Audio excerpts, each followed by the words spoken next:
अच्छा, ऐसा धोखा हमारे साथ किया, भोगोगे तुम।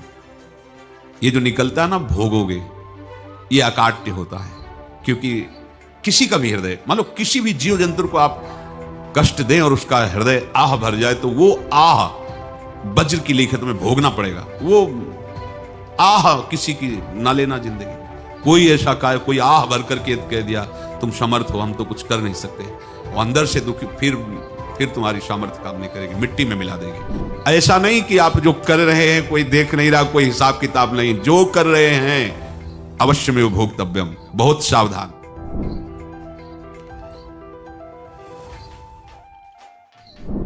जीव स्वयं नित्य निरंतर कर्मों के जाल को रच रहा है और अपने आप को बांध रहा है। आपको मुक्त होना है, बंधना नहीं है। जीव का जन्म कर्मों के अनुबंध से होता है, कर्मों के बंधन से होता है, और उसको अपना ऋण चुकाना होता है। कर्मानुबंध ये बहुत सूक्ष्म विषय है।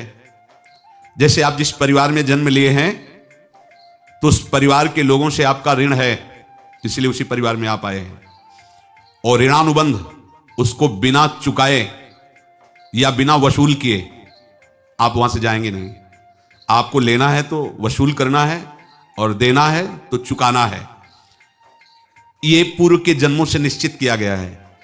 जैसे किसी के यहां पुत्र हुआ, जन्म से ही पैसा खर्चा शुरू हुआ, बड़ा हुआ तो उद्दंडता के द्वारा मार पूरे परिवार को क्लेश पर क्लेश देता चला जा रहा है।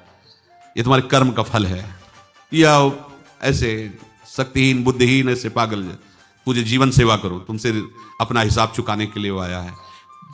अब परिवार के जो सदस्य जुड़े आके, मतलब पत्नी आते ही पूरी हृदय में आनंद, परिवार में आनंद, और जीवन भर वो आनंद ही सुख देने के लिए उसका जन्म हुआ। वो अपना ऋणानुबंध मुक्त, और आते ही भयंकर क्लेश खड़ा कर दिया, बीच में दीवार और झगड़ा वैसा, फिर अतरे दिन मारपीट शुरू, कलह अशांति, पूरा जीवन नर्क हिसाब करने आए। यहां ऋण चुकाए बिना कोई जा नहीं सकता, ऋण चुकाना पड़ेगा। किसी का ऋण वसूल करना है तो किसी को ऋण चुकाना है, दोनों काम करने होते हैं। अनेक जन्मों में अनेक लोगों के साथ हमने जो बर्ताव किए हैं, अच्छे या बुरे, वो होंगे। अब किसी आदमी को हम जानते नहीं, अचानक मिला, अचानक टक्कर लगा और मार पीट गाली गुप्ता सब कर दिया, चुपचाप सह लो। क्यों? ये आपका हिसाब है, पूर्व का हिसाब। हमारा उससे कोई द्वेष नहीं, कोई संकल्प नहीं। अचानक घटना घटी और हमसे द्वेष करने लगा, हमें पीटने लगा, हमें गालियां दे, ये हिसाब है, चुपचाप सह जाओ। अपने घर का भाई ही भारी दुश्मन बन गया और क्लेश, हिसाब है। एक प्रभुदत्त ब्रह्मचारी जी की वाणी में पढ़ा था, एक महात्मा जी भ्रमण करते थे, तो उस समय असरफियां चलती थी, मोहरें असरफियां, उनको भेंट में देते लोग। तो या तो ठाकुर सेवा में लगे तत्काल, या संत सेवा में तत्काल लगे, उसका संग्रह करके डोलना ये ठीक नहीं है बैरागी के लिए, सिद्धांत में ये ठीक नहीं है। तो जब 2, 4, 6, 8 ऐसे मोहरे हुई, तो उन्होंने विचार किया कि और भ्रमण करके जब काफी मोहरे हो जाएंगी, तो प्रयागराज में जब कुंभ पड़ता है, एक बार पूरे सब अखाड़े के संतों को, अलग अलग संप्रदाय सब संतों को बुलाएंगे और सबको पाएंगे। अब साधु है तो यही विचार करेगा, और क्या विचार करेगा। तो उन्होंने एक ऐसे डंडा बनवाया, बेंत, जो ऊपर से चूड़ीदार और भीतर पोला, और मोहरे उसमें डालते गए। और भ्रमण, जहां जहां श्रद्धालु भगत थे सबके यहां जाना और इच्छा रखना कि एक मोहर तो दे ही दे दक्षिणा में। कामना कोई भी हो वो बांधती ही है, ध्यान रखना। इसीलिए प्रभु जो चाहे वो करे, अपनी चाह नहीं रखनी चाहिए, अपनी चाह प्रभु की चाह में मिला देनी चाहिए। धीरे धीरे वो छड़ी भर गई। भ्रमण करने वाले महात्मा चूड़ी लगाई, इंतजार करते रहे। जब प्रयाग का कुंभ पड़ा तो चले। तो रास्ते में एक गांव में पूछा जाता है, जिससे कहीं रुको कि कोई श्रद्धालु ऐसा है जो संत सेवी है। तो कुछ लोगों ने बताया, हाँ एक परिवार है बहुत संत सेवी है, और आपको मिलाते हैं उनसे। आइए महाराज, घर में रुका, खूब अच्छा हलवा पूड़ी पवाया, और जो घर के मालिक थे चरण दबाए। चरण दबाते दबाते उनकी दृष्टि पड़ी उस डंडे पे, इतना मोटा और ऊपर से कुछ चूड़ी सी भी नजर आ रही, इस डंडे में तो कोई रहस्य है ही है। अब महात्मा जी को खवा पिला के सुला दिया। महात्मा जी जब सो गए तो पत्नी से धीरे से कहा, वो डंडा लाओ बाबा जी का डंडा। अब वो चूड़ीदार जो ही खोला पलटाया तो सैकड़ों मोहरे। ऐसे संत रोज पधारे भगवान, तुम आनंद हो जाए फिर क्या। पत्नी से कहा, नाप के कंकड़ लाओ। वो तो महात्मा जी तो खाए खीर पूड़ी, आराम से सो रहे। रात में पूरी प्लानिंग करके उसमें कंकड़ भर के चूड़ी लगाकर सिराने रख दिया, सारी मोहरें हटा ली। महात्मा जी आराम से छड़ी उठाए तो वजन पक्का। वैसे बड़े लोग चतुर होते हैं, पर ये नहीं जानते कि कर्म कितना भयानक होता है। और उनकी कोई संतान नहीं थी, पर धन में इतना प्रेम उनको था। बहुत सावधान साधु महात्माओं के पास जो अर्थ है, गृहस्थी अगर आता वहीं से है, पर अगर उसको जोर जबरदस्ती या किसी छल कपट से, तो वो उसका विनाश ही करता है। आज तक का प्रमाण है। अब उनको ये भाव पता नहीं होगा, या पता होगा तो लोभ के कारण वो उसको मान नहीं पाए होंगे। महात्मा जी गए प्रयाग में, किसी अखाड़े पर रुके और वहां प्रार्थना की कि कल जो है संपूर्ण अखाड़ों का निमंत्रण किया जाए और सब संतों को भोग पवाया जाए, उनको दक्षिणा भी दी जाए। महंत ने सोचा कि बहुत बड़ा है तो उत्सव है, क्योंकि प्रयाग में कितने हजारों संत महात्मा सब। उनका महाराज बोरों इसमें चीनी और टीनों घी लगेगा, सब व्यवस्था। बोले आप मंगाइए, एक एक हिसाब हम करेंगे, हमारे पास सब व्यवस्था है। बोले कुछ तो पहले दे दो, इकट्ठे देंगे हम। उनको था कि अगर हम छड़ी खोला और 2-4 मोहरे दी, किसी को पता लग गया तो गड़बड़ हो सकती। बोले हम भंडारे के समय आखिरी में सब कुछ आपको दे देंगे। ठीक है। वो अपने पास से पैसे लगाकर खूब जितना सामग्री सब लाए, लाखों की, और सब संतों को निमंत्रण कर दिया। संत जन निमंत्रित हो गए, भंडारा बन रहा है। तब वहां के महंत है, उनका देखो भंडारा भी बन रहा है, संतों को निमंत्रण। अब आप अर्थ की व्यवस्था कीजिए, क्योंकि इतनी बड़ी हमारी सामर्थ्य नहीं थी जितना हमने किसी तरह हमने व्यवस्था की। अब मुझे अर्थ चाहिए, तभी आगे की व्यवस्था बढ़ेगी। संतों को दक्षिणा देंगे और जिनसे अर्थ लिया उनको दे। देखो रसोई बन गई है सब। उनका छत में विश्वास नहीं तो यह भी चूड़ी खोली। उनको तो था ना कि मोहरे हैं कंकड़। तो जैसे कितना उनको सदमा लगा होगा, हजारों संतों का निमंत्रण, रसोई बन, मतलब संत हो के छल कपट। तो उनका महाराज आपने तो हमारा नाश कर दिया, जो महंत थे। अब बताओ, रसोई बन गई, संत निमंत्रित हो गए, आप ये कंकड़ दिखा रहे हैं हमको। आपने तो हमें बर्बाद कर दिया, हमारी इतनी सामर्थ्य नहीं थी, आप पहले बता देते। संत होकर ऐसा छल कपट। अब वो बोले तो क्या बोले, क्योंकि उनको पता था कि मोहरे हैं इसमें। अंदर से उनका चिंतन गया उसी सेठ के पास, अच्छा ऐसा धोखा हमारे साथ किया, भोगोगे तुम। ये जो निकलता है ना भोगोगे, ये अकाट्य होता है। क्योंकि किसी का भी हृदय, मान लो किसी भी जीव जंतु को आप कष्ट दें और उसका हृदय आह भर जाए, तो वो आह वज्र की लेखे तुम्हें भोगना पड़ेगा। वो देखो भीष्म जी को भोगना पड़ रहा है ना। सांप को ऐसे धनुष की नोक से उठाया और बंबूल के कांटों के ऊपर फेंक दिया, कई दिन तक छेदा हुआ, वो आह भर करके मरा। तो आपको 6 महीने बाणों की सैया पर आह किसी की ना लेना जिंदगी में। कोई ऐसा कोई आह भर करके कह दिया तुम समर्थ हो, हम तो कुछ कर नहीं सकते, और अंदर से दुख, फिर तुम्हारी सामर्थ्य काम नहीं करेगी, मिट्टी में मिला देगी। फिर ये तो संत थे, और भगवत आराधना के लिए, संत आराधना के लिए ही ऐसा किए हुए थे। अब इनका कैसे मुंह दिखाएं, अब क्या करें। सुबह संत जन आएंगे, सबके बीच में हमारी कि देखो इन्होंने, अब क्या करें। गए और संगम में जाके छलांग लगाई, अपने प्राण त्याग दिए। अब उनके तो पास मोहरे थी और व्यापार बढ़ा, और 9-10 महीने बाद ही लड़का हुआ। अब तो उनको कि संत फलीभूत हो गया। देखो व्यापार चल रहा, लड़का नहीं होता था, लड़का भी हो गया। बड़ा आनंद छा रहा है। जब से वो प्रकट हुए और धन की वृद्धि शुरू हो गई। पढ़ाई लिखाई में उनके खर्चा हुआ सब, बस बीमारी शुरू हो गई उनके शरीर में। अब उसमें पैसा जाना शुरू हुआ। इतने आसक्त वो दोनों हो गए कि कुछ भी हो, व्यापार ठप, संपत्ति बेचना शुरू। तो उन्होंने कहा कि बेटा मैं क्या कर सकता हूं तुम्हारे लिए। बोले हमारी अंतिम इच्छा है, प्रयाग चलो और जितने प्रयाग में संत महात्मा सबको एक बार भंडारा करवाओ। हमारी इच्छा अंतिम है, क्योंकि अंतिम यही इच्छा थी। बोले अब ज्यादा संपत्ति तो नहीं रह गई। तो बोले घर बेच दो, मेरे लिए ही तो है, बेच दो। मुझे लगता है मैं बचूंगा नहीं, पर मेरी अंतिम इच्छा पूर्ण कर दो। घर बेच दिया, जेवर बेच दी। वहां गए, जब संत सेवा की तो बोले मुझे संगम तक ले चलो।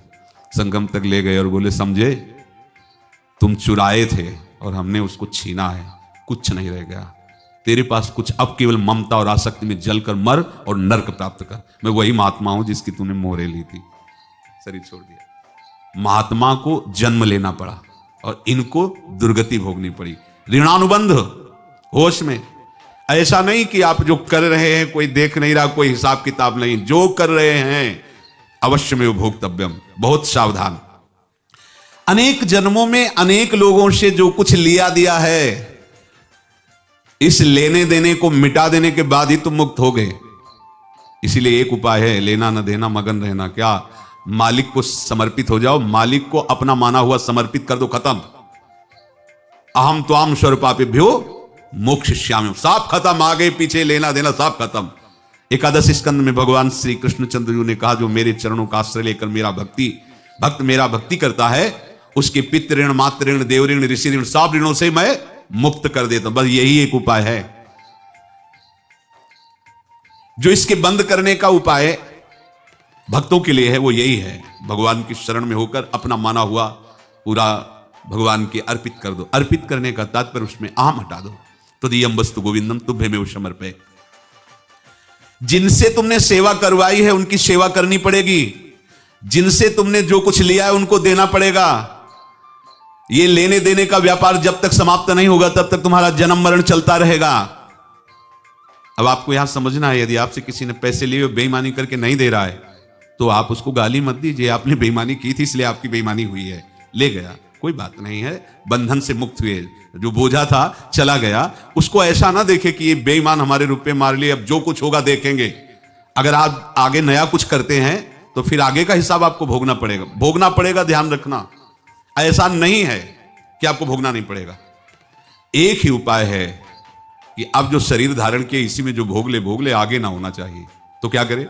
सर्वतो भावेन भगवान की शरण ले ले। ये तो सर्वाणि कर्माणि मयि सन्न्यस्य मत्पराः अनन्येनैव योगेन माम ध्यायन्तु उपासते तेषामहं समुद्धर्ता मृत्यु संसार। ये बड़ा कठिन है पार होना, कोई छोटी मोटी बात है। एक महात्मा बाल्यावस्था से भजन करते थे, शालिग्राम भगवान पास रखते थे और उन्हीं की आराधना करके बस पाठ, नाम, जप और भ्रमण करते थे। यौवन अवस्था थी, गंगा जी के किनारे अपने ठाकुर को विराजमान करके स्नान करने के लिए कपड़ा ही उतार रहे थे कि 90 लोग आ गए, भाला तलवार सब ले, मारो मारो इसको मारो, घेर लिया। तो उन्होंने हाथ जोड़कर कहा, हमने क्या अपराध किया? कोई सुन ही नहीं रहा। तो उन्होंने कहा, मार तो डालोगे ही आप 90 लोग, हम कोई अस्त्र शस्त्र तो लिए नहीं, एक बार हमें गंगा में डुबकी लगा देने दो और अपने ठाकुर को स्नान करा देने दो, फिर इसके बाद आप मार देना। भगवत इच्छा से लोग रुक गए, स्नान किया और अंदर से प्रार्थना की, प्रभु ये क्या लीला है आपकी, आपके सिवा मेरा कोई है नहीं और ये मुझे मारना चाहते हैं। तो भगवान ने जानते हो क्या कहा उनके अंतर में? तुम मेरे में ध्यानस्थ हो करके शरीर को छोड़ो, ये लोग मारेंगे। ये मेरे भजन का फल है कि तुम्हें 90 जन्म नहीं लेना पड़ेगा। एक ही जन्म में 90 मिलके, तुमने 90 हिंसा की थी पूर्व में, तो तुम्हें 90 बार जन्म लेना होता और एक एक करके मारते। ये मेरे भजन का प्रताप है कि एक बार में ही 90 का हिसाब हो जाएगा। तुम आंख मूंदो, मेरे ध्यान में मगन रहो, मेरे प्रताप से तुम्हें कोई चोट नहीं होगी और स्वाभाविक मूर्छावस्था में प्राण तुम्हारे छूट जाए। ऐसा ही हुआ, ऐसा हुआ। तो ये बात समझ लो कि ये जो कर्मानुबंध है, ऋणानुबंध है। अब देखो, अगर शाप महात्माओं ने दिया कि तुम्हारे वंश का इससे विनाश होगा, तो भगवान भी परम धाम जा रहे तो उसी कील से, बाण की नोक में जो मछली लील गई थी छोटा कण, उसी से की नोक बनाई और उसी नोक प्रहार किया भगवान के श्री चरण में, वही बाण की नोक लगी और भगवान स्वीकार किया ना। भगवान का बड़ा लीला विचित्र है। अगर छुप करके उधर रामावतार में बात, तो इधर ऐसे स्वीकार किया है भगवान ने। ऐसा कहीं नहीं दिखाया कि मैं भगवान हूं तो मैं अपने लिए, ऐसा नहीं दिखाया। नारद जी का हित किया पर नारद जी ने श्राप दिया तो भगवान ने स्वीकार किया। बंदरों ने ही सहायता की, जैसा बोले थे वैसा। ये लीला इस शरीर में भोगनी पड़ेगी। हाँ, ज्यादा को कम में भुगता देंगे, पर अब अगला शरीर ना मिले इसके लिए सर्वतो भावेन भगवान के आश्रित हो जाए। जैसे आपने दुकान फैला रखी है तो उसमें दो काम होते हैं, लेना और देना। किसी को उधार दिया है तो हमें उससे लेना है, और कोई नगद देकर सामान ले रहा है तो उसे सामान देना है, या उधार लिया है तो हमें उधार देना है। अब अगर दुकान बंद करनी है तो तुम्हें देने वालों पर जोर देना है, लेने वालों पर जोर नहीं। लेने वाला तो जाओ हम क्षमा किया, समर्पित किया, हमारा कोई संबंध नहीं, खत्म हो जाए, वो खुशी हो जाएगा। लेकिन देने वाला तुम अगर दुकान भी उठा दोगे तो जहां भी रहोगे तुम्हारे पास वो आएगा, लाइए हमारा। तो देने पर नजर रखिए, जिसका जिसका हिसाब है वो आपके सामने आता जाए, हटाते जाओ। लेने पर नजर मत रखिए और दुकान फौरन उठा दीजिए, नहीं अगर लेते देते रहे तो चलता रहेगा। आगे चलकर कुछ लेना ना देना, मगन रहना बस अपने प्रभु के चिंतन में। अब हम कैसे जाने कि किसको क्या देना है, हमें क्या पता? तो हम पूरा हिसाब जिनको पता है उनको दे देते हैं, समझ रहे हो? उनको पता है क्या लेना है क्या देना है, तो इनके पास पहुंच गए, सरकारी हिसाब से सब बराबर कर देंगे। हमको अपनी जिम्मेवारी इनकी चरणों में समर्पित कर देना है, तभी हम जीवन मुक्त होंगे। ये रहस्य की बात है। प्रभु कह रहे हैं यस्य सर्वे समारंभाः काम संकल्प वर्जिताः ज्ञानाग्निदग्ध कर्माणं तमाहु पंडितम बुधाः। जिसके संपूर्ण कर्मों के आरंभ संकल्प और कामना से रहित हैं तथा जिसके संपूर्ण कर्म ज्ञान रूपी अग्नि से जल गए हैं, उसको ज्ञानी जन भी पंडित कहते हैं, बुद्धिमान कहते हैं। पूज्य श्री भाई जी महाराज कह रहे हैं जैसे वहां ज्ञानाग्नि से दग्न कह रहे हैं, तो अपने वृंदावन वासियों का प्रेमाग्नि से सब कर्म संस्कार दग्न होते हैं। जिस समय आपके हृदय में भगवत प्रेम का प्रादुर्भाव होगा तो लेश मात्र कभी तुम्हें दुख नहीं भोगना पड़ेगा।